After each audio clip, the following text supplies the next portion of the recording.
Hello po mga kababayan, kamusta po kayong lahat? And once again, welcome back to another episode of Simply Talkies Vlog, your underrated vlogger. So mga kababayan, ang pag-uusapan natin ay ito nga pong mga actors ng SMNI. Yung dalawa pong pinakulong ng Kongreso, no? So, ang latest update po sa kanila, ayon, alam nyo naman, mga actor and actresses, meron na naman po silang drama. Pero bago po ang lahat, i-flex po natin yung Haya Nature Resort. For more details, punta lang po kayo sa kanilang Facebook page.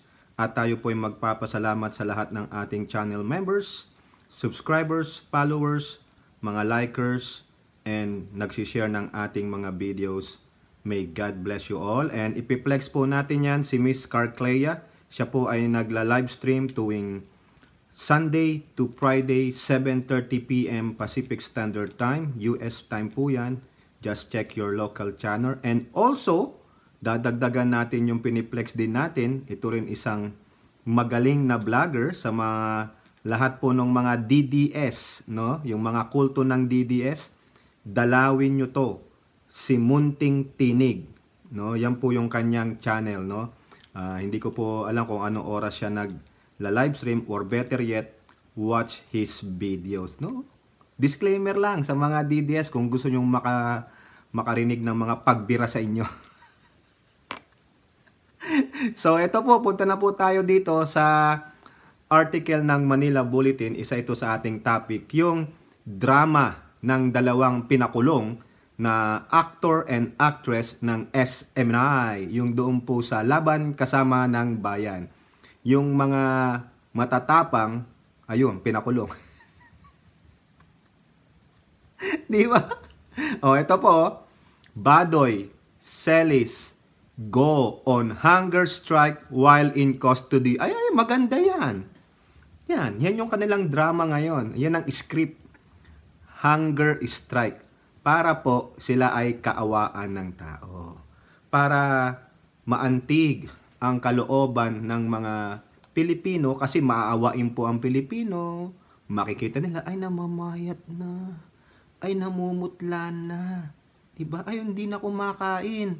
No? Siyempre, ayan, mananawagan ng sambayanan, palayain nyo na yan. No? Marami na ang kakampi sa kanila. Pero sa akin po, wapakels ako sa mga dalawang yan. Paano mo kakaawaan tong mga to? Mga arogante, mayayabang, fake news peddler, hindi man lang marunong magpakumbaba, no? Kayo pa ang mapagmataas, kayo na nga ang gumawa ng fake news. Hindi nyo masabi kung sino ang source ninyo. O baka naman, tulad ng nasabi natin sa ating previous vlog, wala po silang source. Gawa-gawa lang. Tulad nga po ng sabi ni Senate President Mig Zubiri na pag hindi ma-disclose ang source, malamang gumagawa ng disinformation. Hindi na po misinformation. Matagal na nating dinifferentiate ang pagkakaiba ng dalawang term na yan. No? Disinformation po ang ginawa ni Mamang Kalbo. Ay, Mamang Kalbo? Ito. Si Mr. Clean. Ay, hindi pala clean ito. Hindi si Mr. Clean ito dahil rebelde yan eh. Diba? Tinatawag ko nga na once a rebel, always a rebel. O yan, tingnan nyo yung ginawa niya. Thank you for this kangaroo court. Ulul, kangaroo court mo ang mukha mo. Magha-hunger strike daw sila. Ay, tama yan. Para mamayat naman kayong dalawa. O, diba? Ngayon, huwag nyong sisihin ang Kongreso kung kayo ay nagkasakit. Sisihin ninyo ang sarili nyo. Bibigyan kayo ng pagkain o inumin pero inaayawan ninyo. Dahil nga, kayo ay mga palalo. Kayo ay mga matitigas ang ulo. Di po ba? O tama lang yan para mamayat kayo. Tapos, hihingi kayo ng ganito. Wheelchair. Or neck brace. Or di kaya, yung stretcher na. Dadali na sa hospital. O tignan nyo yung kalokohan nyo. No? Hindi daw sila kakainiwala ka naman. Maganda, hunger strike ha. Ito, kompletuhin nyo na. Mag-hunger strike kayo, wala kayong kakainin at iinumin.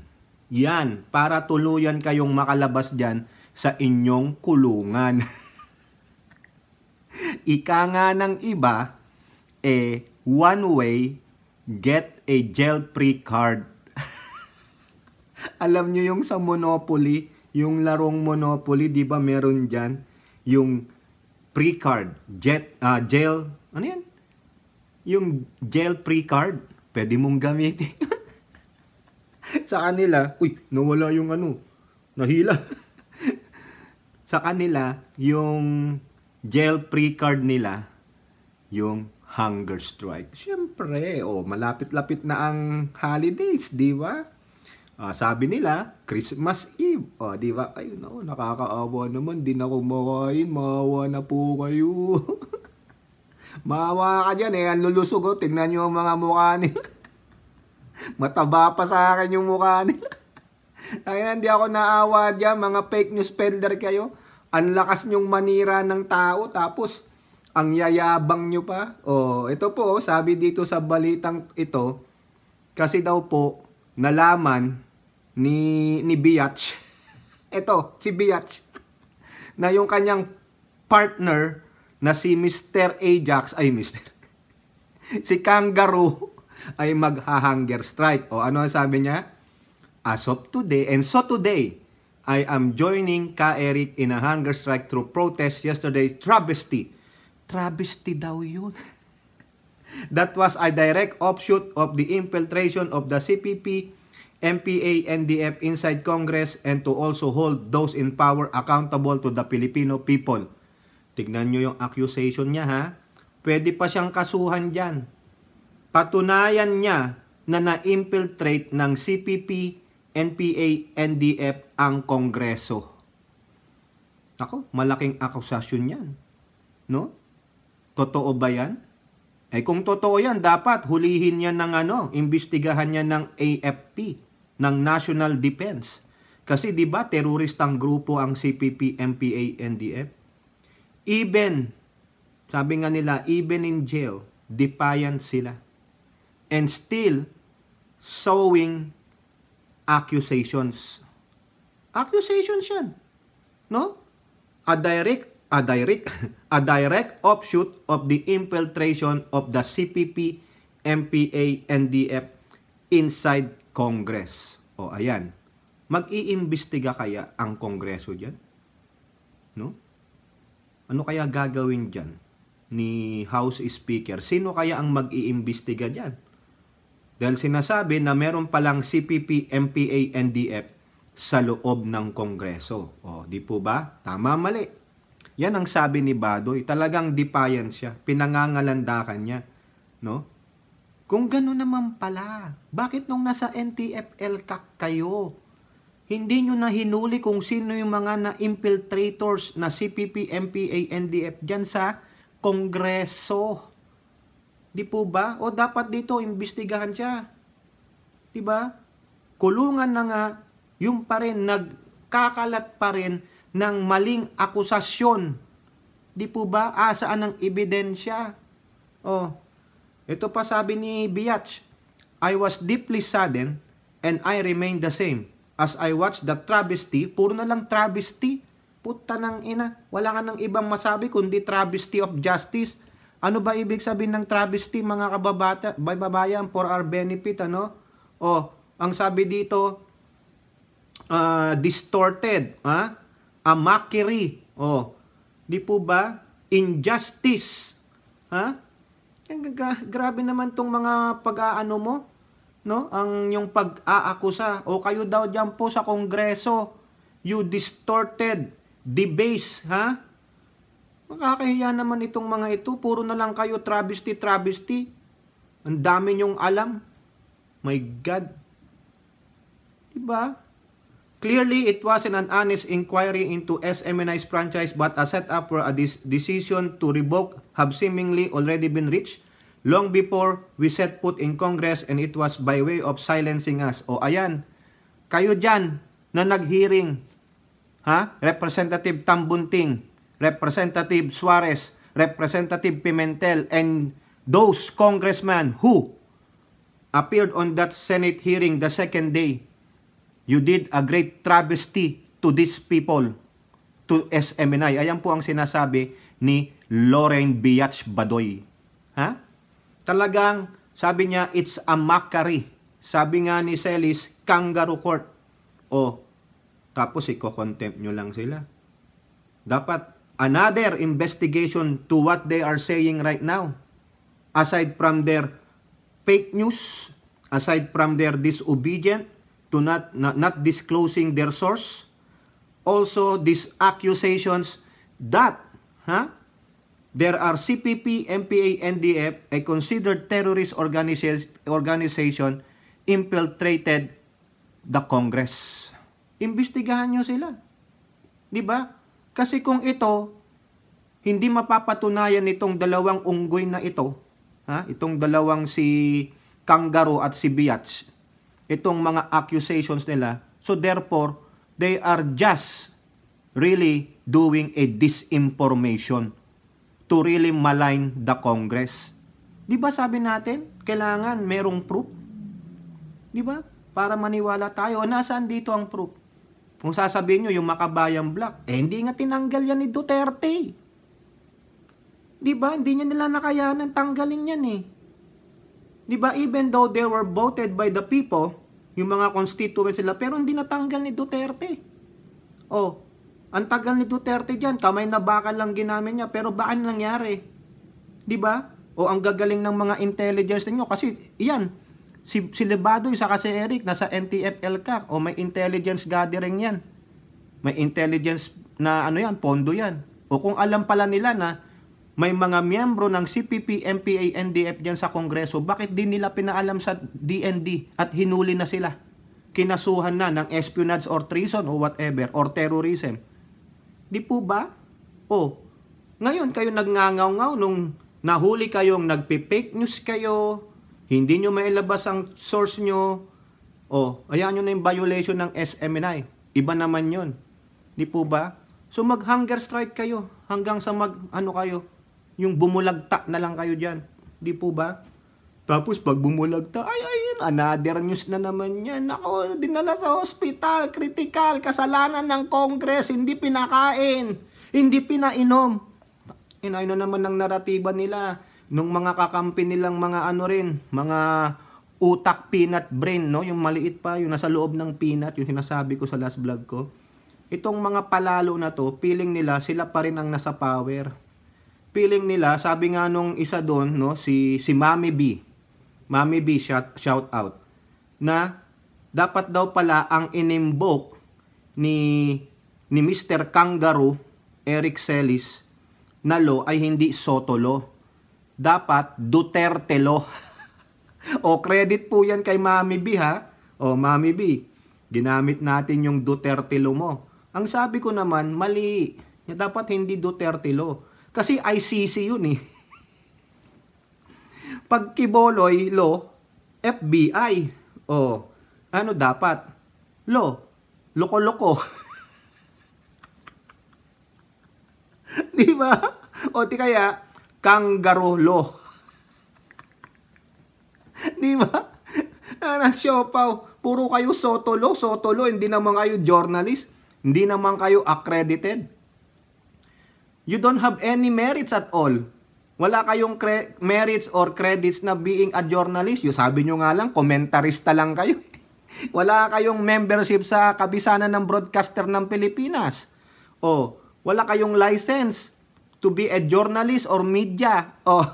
Sabi mo yan, ikaw Mr. Kangaroo Eric Eric, nabubulol tuloy ako dito no? Tapos nagngangaw-ngaw ka ng Soto law. Ang gawin mo, sabi nga ni Mami B, ulit, shout out Mami B, Duterte law. Di ba? Kaso nagkamali siya na sabi niya, thank you for this kangaroo court. Ayun, Mr. Kangarong kalbo ka ngayon. Diyan ka, hunger strike pa kayo. Sabi nga nung iba, jail out pre-card. Wag nyo nga kaming utuin. Mga animal kayo. Di ba? O ito, ano ngayon, punta tayo sa franchise ng SMNI. O, dito po sa balita ng PTB. Thank you po PTB, no? So, wag nyo po sana akong i-copyright, no, mga kababayan. This is about 3 minutes long video sa PTB. Tungkol po to sa kanilang franchise. Ang title po, Resolusyon sa nananawagan sa NTC na suspindihin ang operasyon ng SMNI.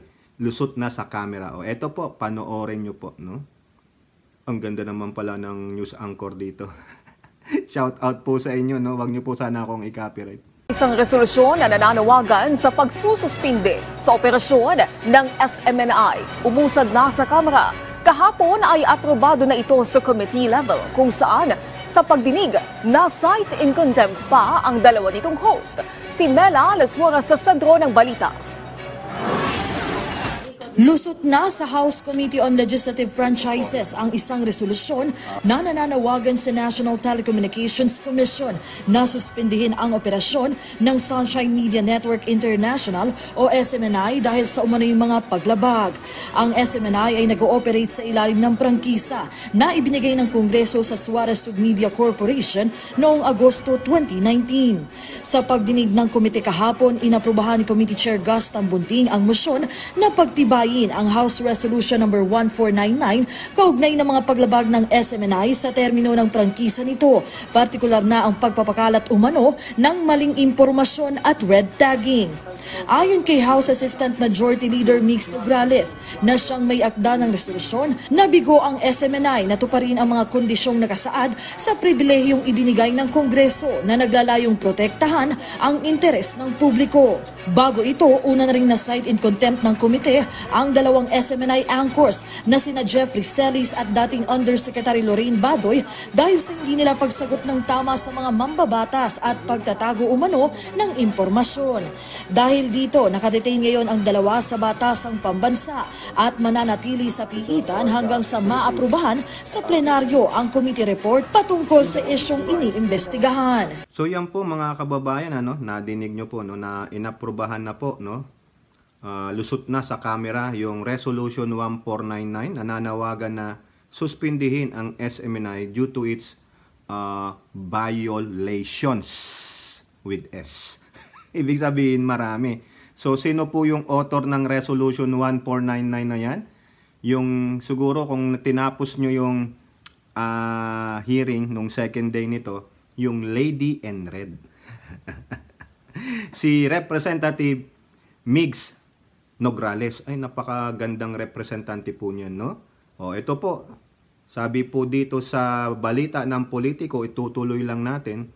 House panel backs SMNI suspension, not an attack on freedom of the press. Kasi po, marami po yung mga supporters ng SMNI, yung mga supporters ni Disappointing Son of God, nung dalawang si Kangaroo saka si Biatch na nakakulong dun sa Kongreso, inaatake daw po ang press freedom ng SMNI. At the same time kasi daw po ang SMNI ay Duterte Media. Oh, so what? Yun lang ang masasabi ko. So what? No? You say what you wanna say. And we will say what we wanna say. It is not an attack on press freedom. It is based on the good research of Representative Migs Nograles about your violations and what is stipulated on you having a franchise. Remember, your franchise is only a privilege. You still have to follow rules and regulations for having that franchise.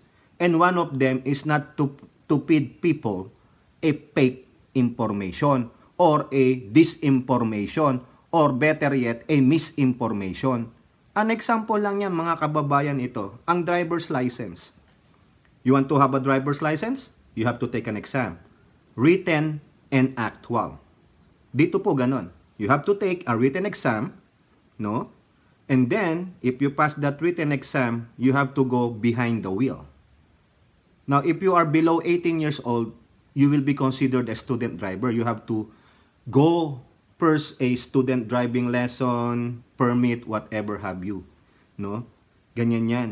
Once you pass those things, no, yung written exam and behind the wheel test, saka ka lang bibigyan ng driver's license.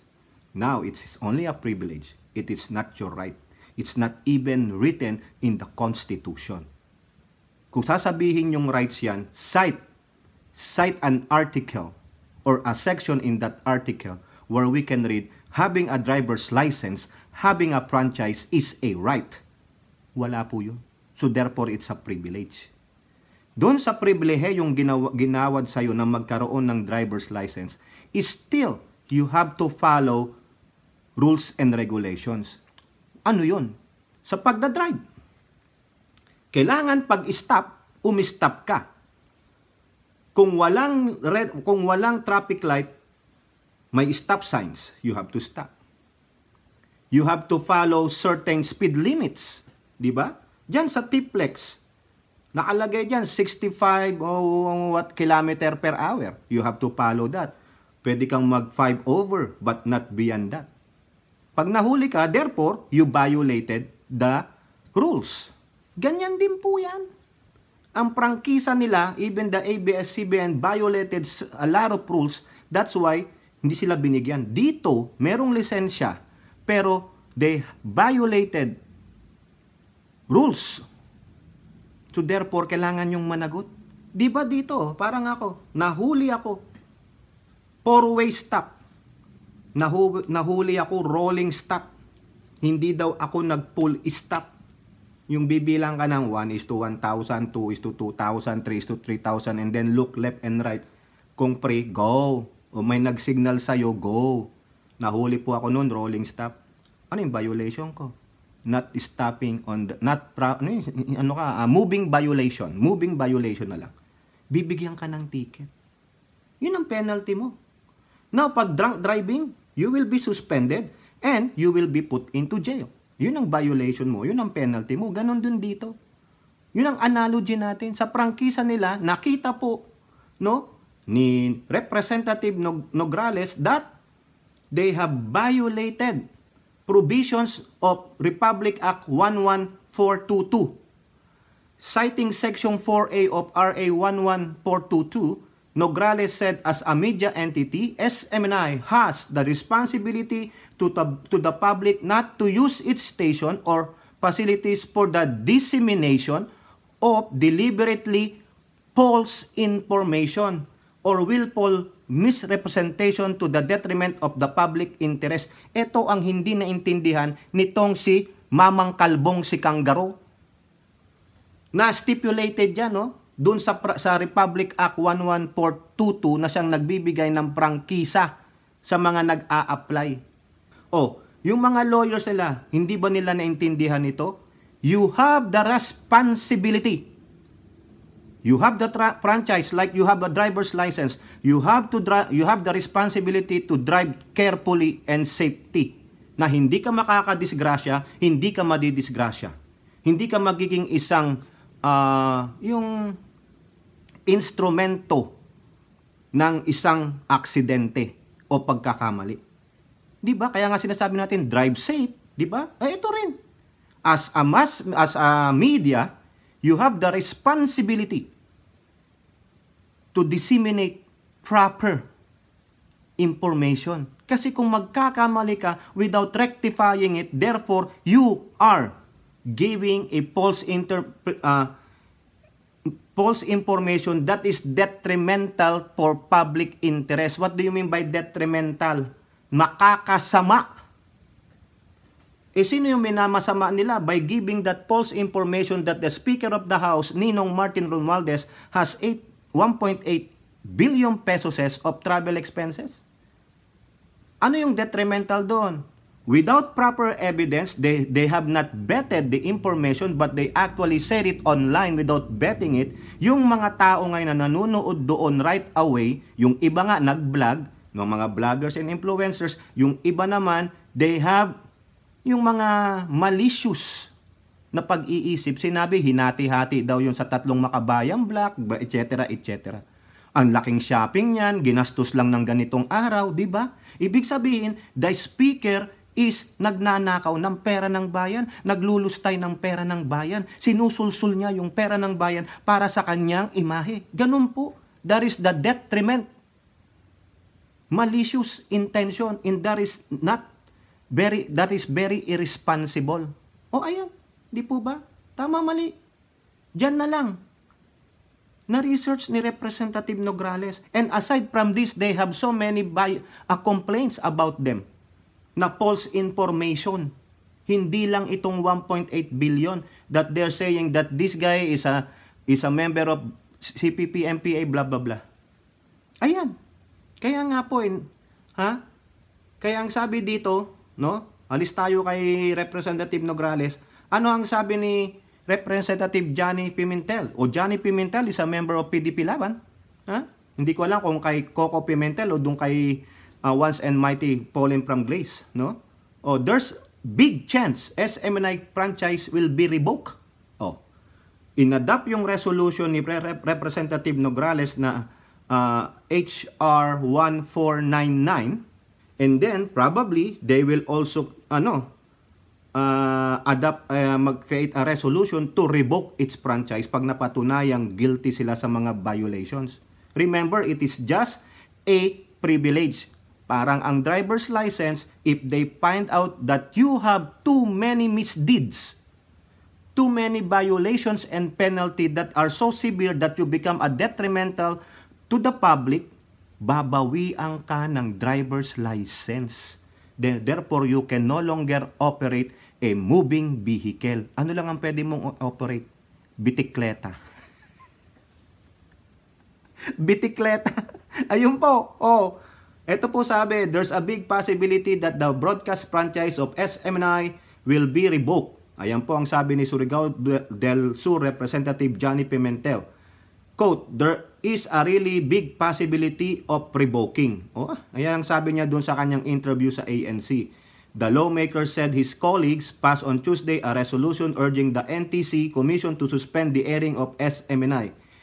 It is now up to the NTC's commission whether they will act on it. He added that there's already a bill that is being passed to revoke the franchise of SMNI. Ay nako, meron na pala mga kababayan. Aray ko po, salamat naman po, no? Quote, based on the 2 hearings I attended and we have evidence proving that they violated several sections of their franchise and it is a ground we have very reason to revoke the franchise. O, ayan po. O, anong sabi dito? Bye-bye love. Bye-bye happiness. Hello loneliness. I'm gonna die. Paano na to, Pastor Kiboloy? Anong sabi ni Kiboloy? Sige, tanggalan nyo kami. Masama kayo. So, ikaw ang mabuti. Utot mo. Yung truth that matters sa'yo is para lang sa inyong convenience. Mga naging palalo kayo. Yan ang nagawa nyo. Imbis na wag nyo nang udyukan ang dating Pangulong Rodrigo Duterte, the fallen one, inudyukan nyo pa. Ayun, nagdaldal. Mukhang, nag-ulyanin. Kasalanan nyo, kayo ang nagsimula niyan. Dahil lang sa kapritsyo ng inyong BP na CIF Tamilmil. Di po ba? Sinasabi nyo, may CPP, MPA, NDF dyan sa Kongreso. O bakit pala hindi yan, hinuli na lang ni Duterte para hindi kayo nakaproblema? Di ba puta, nabubulol ako sa inyo, nakuutal pa ako sa inyo yung sa high blood eh. No? Sayang. No? Tayo, nanood tayo niya, sinuportahan natin ng SMNI pero naging palalo po sila. Na pag-aalaman na puro mga fake news pala, lalo na si disappointing son of God, na akala mo ang tapang nag-titret pa na, sige tanggalin ninyo, o ano ka, di ba, tatawagan mo ang 10,000 angels, para maghiganti para sa'yo. Nako, galit nga ang Diyos sa mga sinungaling eh. Wala kang ang ebidensyang you are the appointing son of God, baka disappointing son of God, dinayupak ka. Di po ba? O kayo po mga kababayan, lalabas na ba ang wheelchair sa neck brace? Nag-hunger strike daw yung dalawa. Ay, maniwala ka dyan. Makain din niya ng pita. Saka umiinom ng tubig. Niwala. Ang totoong hunger strike, wala kayong kakainin at iinumin. Bayaan nyo sila dyan. At meron na palang bill para ma-revoke ang franchise ni Disappointing Son of God. SMNI. Samahan ng mga marites na nagoyo ng inchik.